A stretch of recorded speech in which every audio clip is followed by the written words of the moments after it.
Thanks. Okay.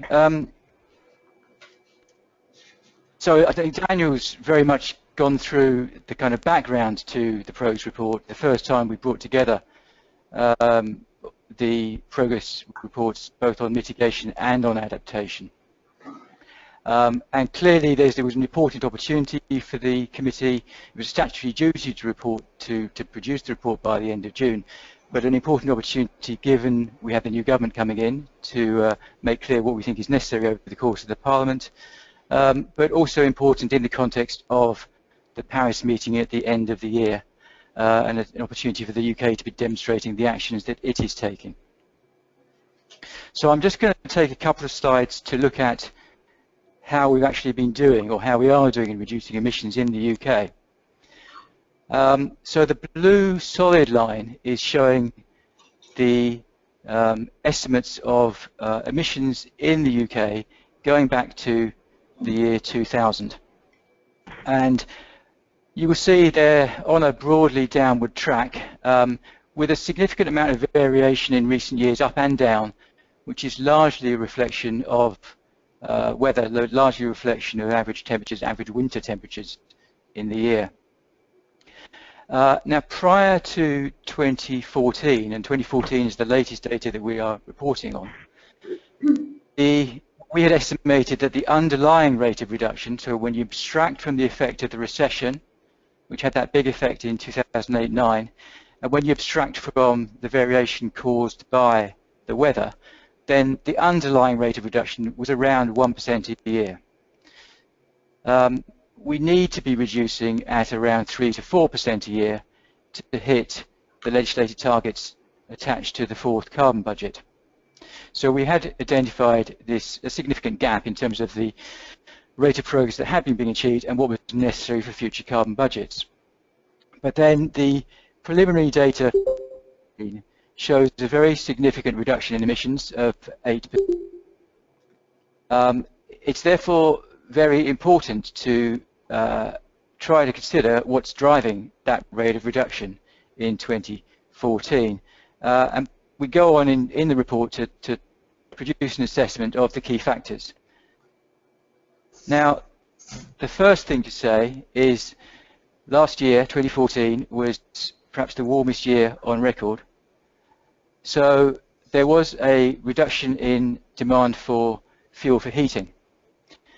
And when we adjust for that effect, then the 8% reduction across 2014, we estimate would have been 6% without that temporary effect attached to demand for heating. We can then break that down by the key sectors of the economy. And the key driver of the overall reduction is then clearly the reductions in emissions from the power sector. So on a temperature adjusted basis, power sector emissions fell by a pretty staggering 16% in 2014. Now, there are a number of reasons for that reduction. Some of them are permanent. We can expect those effects to continue to have an effect in reducing emissions in future years.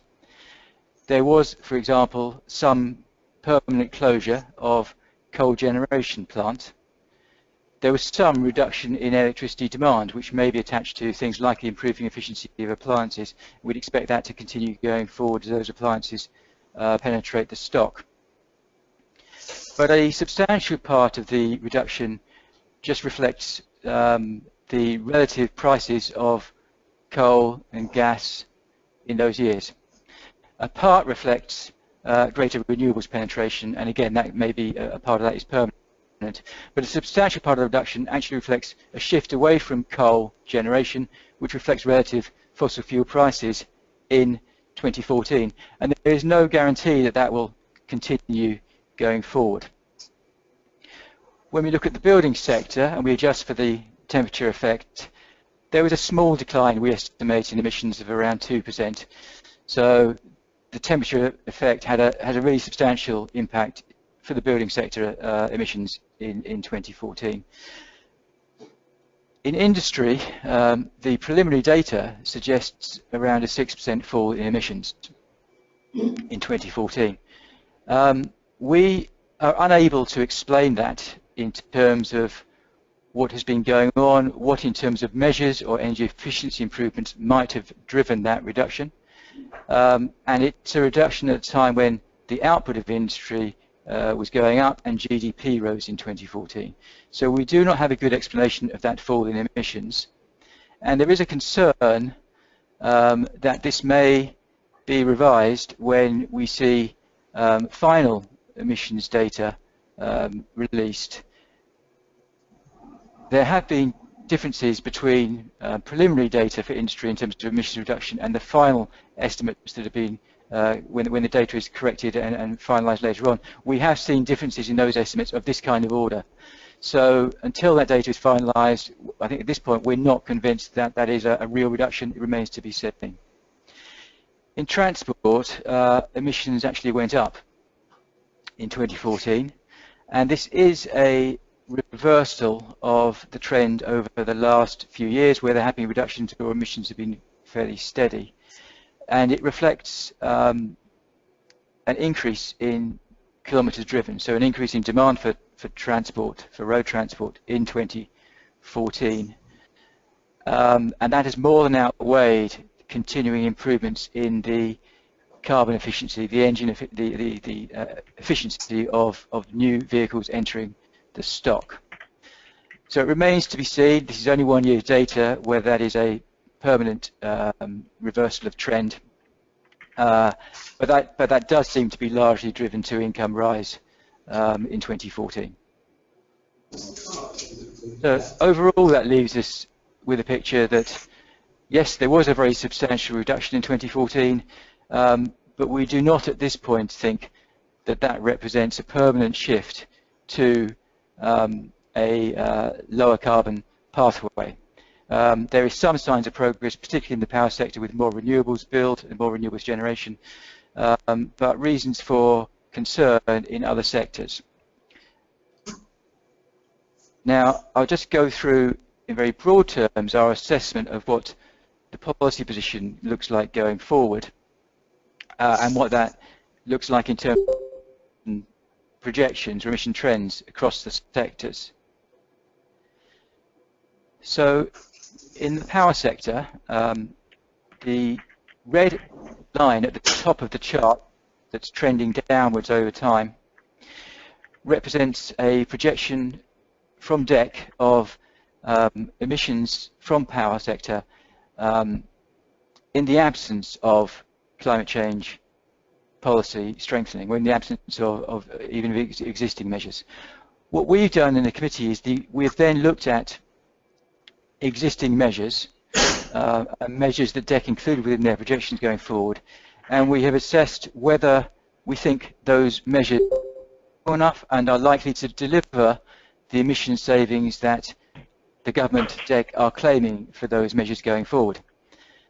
And we then classed those measures into two sets. One where we have labelled them lower risk policies. So these are measures we think are likely to deliver the scale of emission savings that have been estimated for them. And another class of measures which we've labelled at-risk policies, where we think that there are distinct risks that those measures will not deliver the savings claimed. This distinction may be that some of those measures, the lower risk policies, those have been contracted for, so these would include some of the contracted savings in the power sector going forward. At-risk policies would include for the power things like continuing contracts under EMR going forward.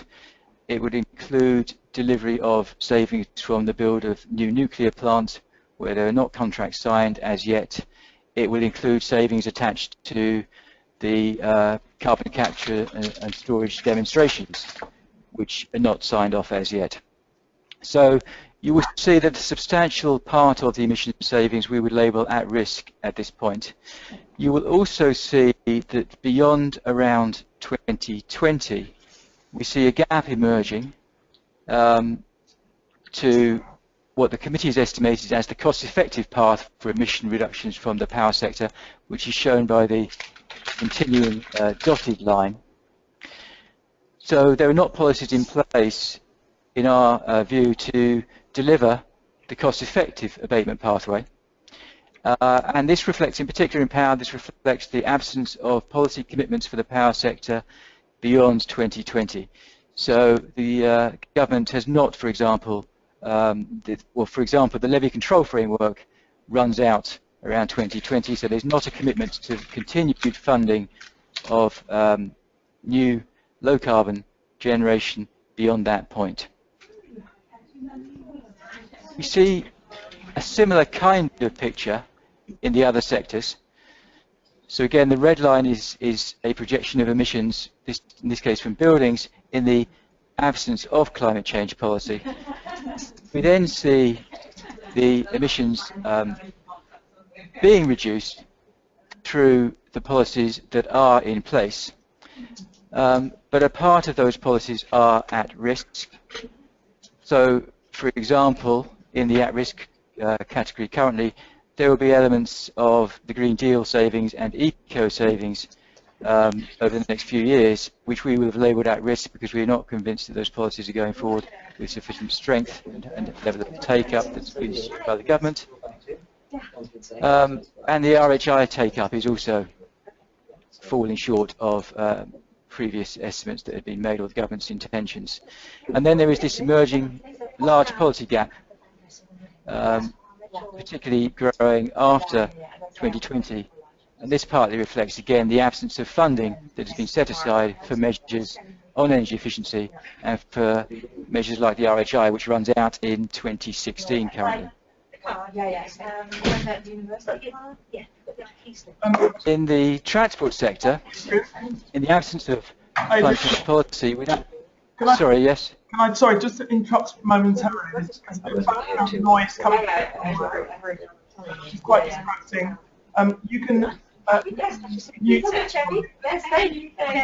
your microphone is live. Perhaps Daniel could do that for you.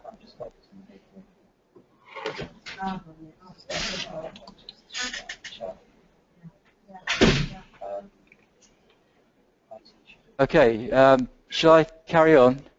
Yeah? Yeah, so it's the green microphone icon that you need to click to mute. Yeah, please carry on. Yep.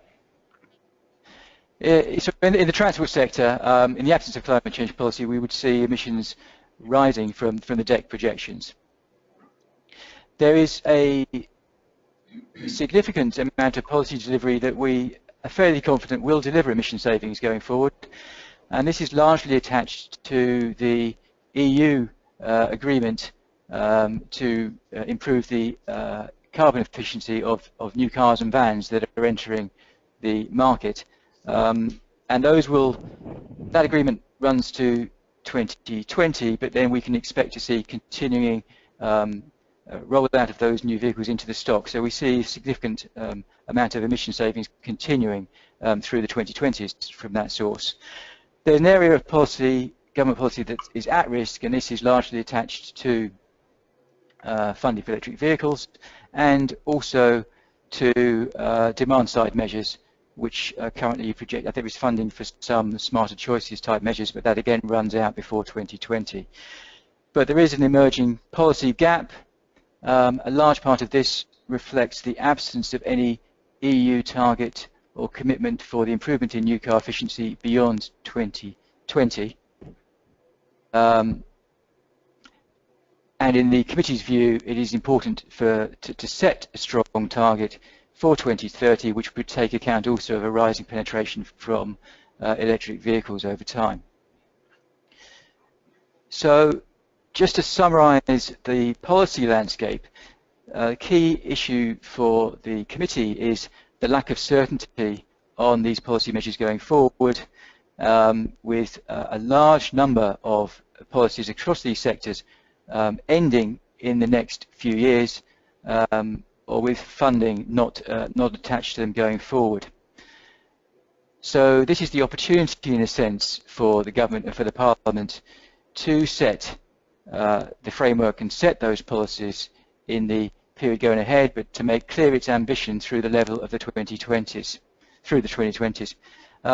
We also go into more detail in terms of particular recommendations. There are 5 high-level recommendations that we make in the summary report, which to some extent they bring together the adaptation and mitigation areas. But just to concentrate on a few of those, in the power sector, the key thing for the committee is that the government should be setting an objective for low carbon through the 2020s, but in particular set the level of the levy control framework for 2025 and then continue to extend that forward year by year. So that would give investors confidence, more confidence in where the UK is headed, and more confidence that the funding will be available for those investments. In buildings, we would like to see an action plan developed for low carbon heat, and for such an action plan to be brought together with energy efficiency funding and energy efficiency policy. In the short term, we've recommended that the government should extend the ECO and extend RHI, but in the longer term, the government should be looking at a more detailed action plan to bring those policy areas together. In transport, the recommendation should maintain the support for electric vehicles going forward, which currently will run out before 2020.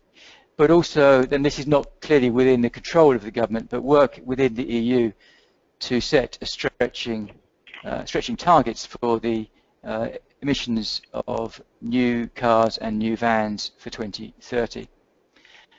And in infrastructure, the government should be looking to invest in measures that support emissions reduction and improve resilience to risks. On the mitigation side, a key area where we're looking at here would be the framework for investment in carbon capture and storage, where we would like to see the 2 demonstration plants. We hope to see those 2 demonstration plants signed off and go forward, but we think the government should also be looking to set out plans for continued rollout of CCS beyond those 2 plants, and should be looking to develop around at least two clusters of sites within the UK, bring in industry CCS as well, beyond initial investments in the power sector, and planning for a network and planning for a sizing of pipelines for storage of CO2 that will allow for the introduction of, for the extension of CCS to other plants over time,